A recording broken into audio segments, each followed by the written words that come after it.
Hi guys, the short story that I am here to share with you today is the story of the city of Brass, which is from the Arabian Nights. This certain selection of Arabian Night Tales is edited by Kate Douglas Wiggin and Nora Smith and was first published in 1945. Within this story, a king named Abd el-Malik I don't know if I've pronounced that correctly, is searching for the city of Brass and travels down through countries, over deserts, meets mythical creatures along the way that help him get to the city of Brass in order to find genies that have been trapped inside of brass vases, brass lamps, and it is, from my experience, a typical Arabian Night tale in search of possible treasure and meeting up with fantastic creatures on the way. However, the cultural aspect of this short story that stood out to me was the mention of Solomon, son of David, and God, who are depicted as the members of history that had contained the genies.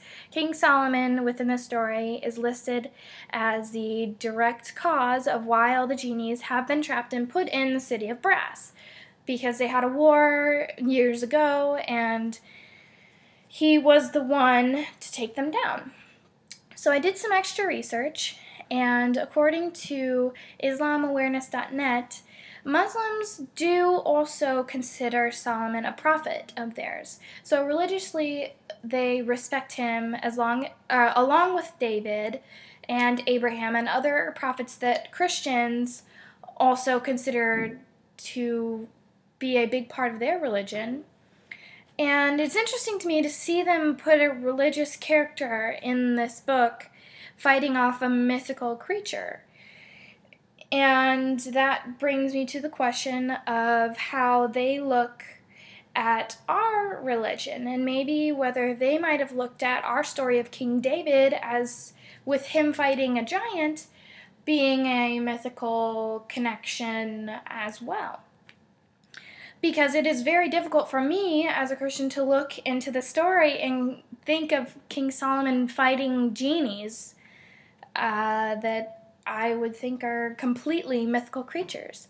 And also did some extra research to make sure how culturally accurate this book would be and how many people might know of these stories and think of them in a Muslim form when they read it. In Arabic countries, the percentage of Muslim Arabs is 93% according to everyculture.com. And only 7% of the Arabs are Christian or Druze. So the amount of people that are reading these sort of stories, if they do read this there, would think of King Solomon and David as prophets of Allah, and that they are the ones that